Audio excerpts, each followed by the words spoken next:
அறிவும் ஆன்மீக நாமம் அன்பர்களுக்கு என்னுடைய பணிவான வணக்கம். கிருஷ்ணர் மொத்தம் 16,108 திருமணங்கள் செய்தார். அதை பற்றி உங்களுக்கு தெரியுமா?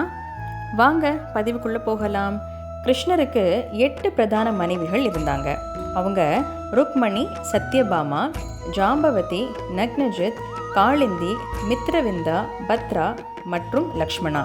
அதனால தான் கிருஷ்ணருக்கு அஷ்டபாரியா அப்படிங்கிற பட்டமும் கிடைச்சிது. நரகாசுரன் என்ற அரசன் 16,100 பெண்களை தன்னுடைய நகரமான பிராக்யோதிஷால கடத்தி வச்சிருந்தான். அவங்கள காப்பாற்றுறதுக்காக கிருஷ்ணர் தன்னுடைய மனைவி சத்யபாமாவை கூட்டிட்டு கருடன் கூட புறப்பட்டார். கடுமையான போர் நடந்தது. போரில் நரகாசுரனை அழித்தார் கிருஷ்ணர். 16,100 பெண்களை விடுதலை செய்தார் கிருஷ்ணர்.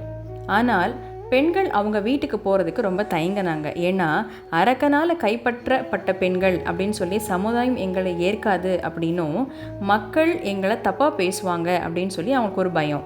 அதனால் அவங்க கிருஷ்ணர்கிட்ட போய் எங்களை நீங்களே திருமணம் செஞ்சுக்கிறீங்களா அப்படின்னு சொல்லி கேட்டாங்க. கிருஷ்ணரும் யோசித்து ஒரு தெய்வீக முடிவை எடுத்தார்.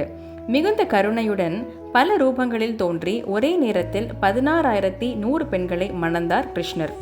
பின்னர் அவர்கள் திருமணமான பெண்கள் என்ற பெயரில் வாழ முடிந்தது. இதுவே ஒரே நேரத்தில் ஆயிரக்கணக்கான பெண்களின் வாழ்க்கையை மாற்றியது. இப்படித்தான் கிருஷ்ணர் 16,108 திருமணங்கள் செய்தார். இது உங்களுக்கு உபயோகமாக இருந்திருக்கும்னு நான் நம்புகிறேன். மேலும் மற்றொரு பதிவில் உங்களை சந்திக்கிறேன். அதுவரை நன்றி, வணக்கம்.